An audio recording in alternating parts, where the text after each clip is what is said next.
Hello दोस्तों, चलिए आज की वीडियो को शुरू करते हैं। आज की इस वीडियो में हम लोग क्लास 11th का जो हिंदी इलेक्टिव है उसका most VVI objective question 40 objective question को सोल्व करने वाले हैं। तो वीडियो को अंत तक बने रहिएगा। और यह जो क्वेश्चन है वो 2024 में पूछ चुका है, तो यहाँ से आप लोगों का 5 से 6 जो क्वेश्चन है वो आने की संभावना है। तो वीडियो को अंत तक वॉच कीजिएगा, ठीक है। और आप लोगों को इससे पता चल जाएगा कि एग्ज़ाम जो है वो किस तरीके से पूछता है, ठीक है।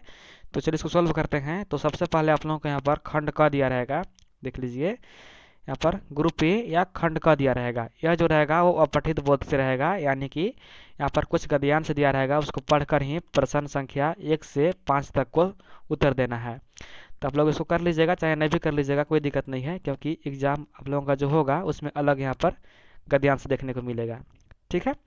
तो यहाँ पर क्वेश्चन है, उसको सॉल्व कर सकते हैं या नहीं भी कर सकते हैं। चलिए हम लोग आगे चलते हैं, ठीक है। और क्वेश्चन नंबर जो 6 रहेगा, 6 से लेकर 10 तक वो पदयांश से रहेगा, ठीक है। और यह भी अपठित बोध से रहेगा, यानी कि ये भी बाहर से क्वेश्चन पूछेगा, कहीं से भी पूछ सकता है। 4 लाइन दे देगा और पूछेगा कि इसका आंसर कीजिए 6 से लेकर 10 तक का, ठीक है। तो यह अपठित है, इसको नहीं मैं नहीं सॉल्व करवाऊंगा क्योंकि ज़्यादा वीडियो लंबा हो जाएगा। चलिए हम लोग चलते हैं यहाँ पर, जो आप लोगों का ग्रुप बी है, खंड बी है, वहाँ से करते हैं। और जो खंड बी रहेगा वो रचनात्मक लेखन तथा अभिव्यक्ति और माध्यम से रहेगा क्वेश्चन। जो यहाँ पर 11 से क्वेश्चन रहेगा, 11 से 20 तक का, सॉरी 19 तक का, ठीक है। वो आप लोगों का यहाँ पर कैसा रहेगा, रचनात्मक लेखन और अभिव्यक्ति से रहेगा, ठीक है। तो चलिए इसको सोल्व करते हैं। पहला क्वेश्चन यहाँ पर है कि प्रार्थना पत्र में आपका विश्वासी लिखने के बाद किसका हस्ताक्षर होता है। तो जो प्रेषक होता है, ठीक है, ठीक है, उसका यहाँ पर लिखा जाता है सिग्नेचर, ठीक है। जब आप लोग प्रार्थना पत्र लिखते हैं तो उसके बाद लिखते हैं ना कि आपका विश्वासी, उसके बाद किसका हस्ताक्षर होता है, तो जो प्रेषक होता है उसका होता है, ठीक है। क्वेश्चन नंबर यहाँ पर 12 है कि रिपोर्ट में दी गई जानकारी का स्वरूप कैसा होना चाहिए। तो कैसा होना चाहिए, तथ्यात्मक और सच्ची घटना पर होना चाहिए।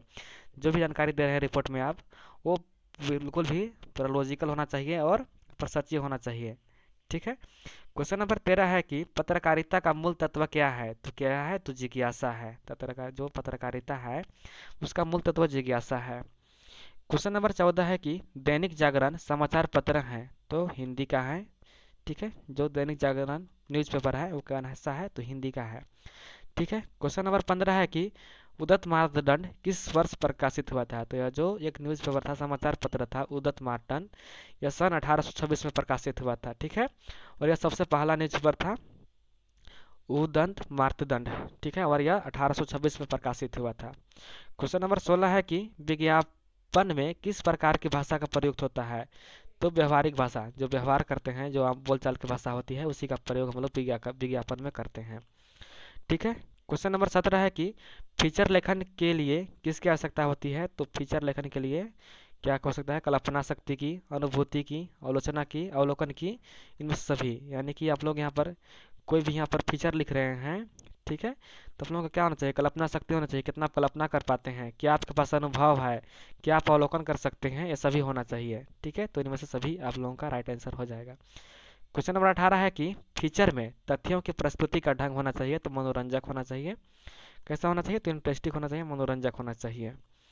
क्वेश्चन नंबर 19 है कि पत्राचार किसकी अभिव्यक्ति का सरल तरीका है। तो पत्राचार विचारों का जो है, विचारों का यहाँ पर क्या है, अभिव्यक्ति का सरल तरीका है। क्वेश्चन नंबर यहाँ पर 20 है कि रिमाइंडर को हिंदी में क्या कहते हैं। तो रिमाइंडर को क्या कहते हैं, अनुस्मारक कहते हैं, ठीक है। क्या कहते हैं, अनुस्मारक कहते हैं हिंदी में रिमाइंडर को। क्वेश्चन नंबर यहाँ पर जो 21 रहेगा, अब 21 से यहाँ पर जो 40 तक रहेगा वो आप लोगों का यहाँ पर बुक से रहेगा, ठीक है।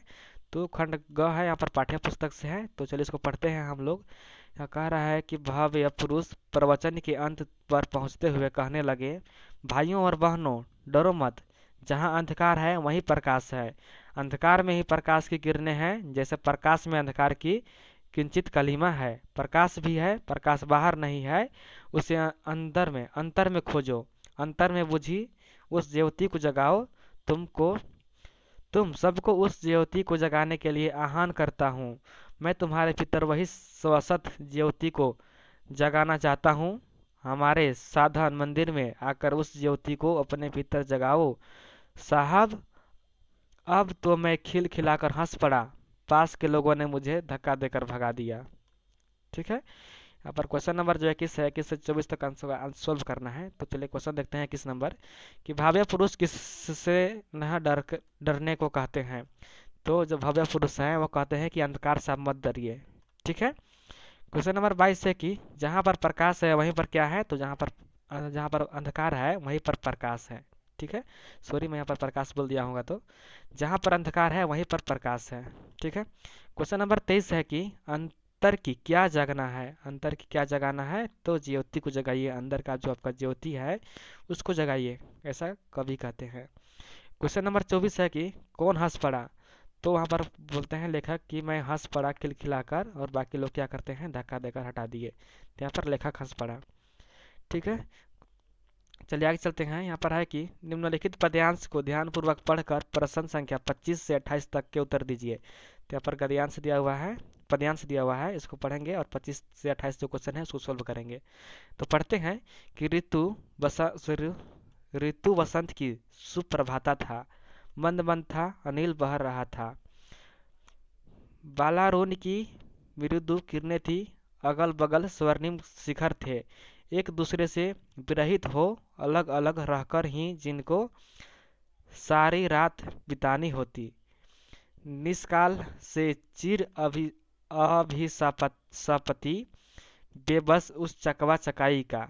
तो चलिए इसका क्वेश्चन देखते हैं। कह रहा है कि किस ऋतु का सुप्रभाता था। तो बसंत ऋतु का सुप्रभाता था, यानी कि बसंत ऋतु का सुप्रभात, यानी कि बसंत ऋतु का वहाँ पर क्या सुबह था। ठीक है। क्वेश्चन नंबर 26 है कि अरुण कैसा है। तो अरुण कैसा है, बलारुण। कैसा है, तो बलारुण है। क्वेश्चन नंबर 27 है कि निशा शब्द का क्या अर्थ है। तो निशा शब्द का अर्थ है रात्रि। रात्रि को यहाँ पर निशा शब्द का प्रयोग किया गया है। ठीक है। क्वेश्चन नंबर 28 है कि किस पक्षी को अलग अलग रात बितानी पड़ती है। तो यहाँ पर चकवा चकाई पक्षी बताया है, उसको अलग अलग यहाँ पर रात बितानी पड़ती है। क्वेश्चन नंबर 29 है कि प्रेमचंद का मूल नाम क्या था। तो जो प्रेमचंद थे उनका मूल नाम, यानी कि जो ओरिजिनल नाम था, वो धनपत राय था। ठीक है। क्वेश्चन नंबर 30 है कि ईदगाह कहानी के लेखक कौन है। तो ईदगाह जो कहानी है वो धनपत राय यानी कि प्रेमचंद ने किया है। ठीक है। क्वेश्चन नंबर 31 है कि सूखा पत्ता किसकी रचना है। तो जो सूखा पत्ता है वो अमरकांत का रचना है। क्वेश्चन नंबर यहाँ पर 32 है कि ज्योतिबा फुले पाठ के लेखक कौन है। तो सुधा अरोड़ा है। कौन है, सुधा अरोड़ा ज्योतिबा फुले जो पाठ है उसको लिखे हैं। क्वेश्चन नंबर 33 है कि यामा किसकी रचना है। तो यामा महादेवी वर्मा का रचना है, और यामा रचना के कारण ही महादेवी वर्मा को ज्ञानपीठ पुरस्कार मिलता है। क्या मिलता है, तो यहाँ पर ज्ञान पीठ पुरस्कार मिलता है। किसको मिलता है, महादेवी वर्मा को। किस रचना के लिए, तो यामा रचना के लिए। ये क्वेश्चन पूछेगा आपके 2026 में, तो इसको याद कर लीजिएगा। पूछेगा कि किसको यहाँ यामा रचना के लिए ज्ञानपीठ पुरस्कार मिला था। तो महादेवी वर्मा हो जाएगा, आप लोग मार दीजिएगा। ठीक है। क्वेश्चन नंबर 34 है कि संध्या के बाद पाठ के रचयिता कौन है। तो संध्या के बाद जो पाठ है उसको पंत ने लिखा है। क्वेश्चन नंबर 35 है कि सुर सागर किसने रचा है। तो सुर सागर सूरदास ने रचा है। क्वेश्चन नंबर 26 है कि जाग तुझको दूर जाना है कविता के कवि कौन है। तो महादेवी वर्मा ने लिखा है कि जाग तुझको दूर जाना है। ठीक है। क्वेश्चन नंबर 37 है कि हुसैन की कहानी अपनी जवानी पाठ के लेखक कौन है। तो कौन है, मकबूल फिदा हुसैन। यह जो पाठ है हुसैन की कहानी अपनी जवानी, यह मकबूल फिदा हुसैन की रचना है। क्वेश्चन नंबर 38 है कि मकबूल अब लड़का क्यों नहीं रहा। तो मकबूल अब लड़का इसलिए नहीं रहा क्योंकि उसके जो दादाजी थे वो चल बसे, यानी कि दादाजी की मृत्यु हो जाती है, जिसके कारण जो घर का सारा लोड है, जो घर की जितना परेशानी है वो अकबर मकबूल के ऊपर आ जाता है। इस कारण से वो लड़का नहीं, अब सियान हो गया है, क्योंकि जितना भी घर का जिम्मेदारी है वो सब मकबूल को उठाना पड़ता है। ठीक है। आगे चलते हैं। क्वेश्चन नंबर 39 है कि आवारा मसीहा यानी कि दिशाहारा नामक पाठ के लेखक कौन है। तो विष्णु प्रभाकर है। आवारा मसीहा विष्णु प्रभाकर। ठीक है। क्वेश्चन नंबर 40 है कि आवारा मसीहा के किस अभिव्यक्ति के जीवन पर आधारित है। तो शरत चंद्र के यहाँ पर जीवन के अभिव्यक्ति पर यह जो आवारा मसीहा है वो यहाँ पर आधारित है। ठीक है। तो दोस्तों ये रहे आप लोगों का मोस्ट VVI 40 ऑब्जेक्टिव क्वेश्चन, इसको सोल्व कर लीजिएगा, आप लोग अच्छे से याद कर लीजिएगा। ठीक है। फिर मिलते हैं नई वीडियो के साथ, तब तक के लिए धन्यवाद और बेस्ट ऑफ लक। अच्छे से एग्जाम देकर आइएगा। Thank you.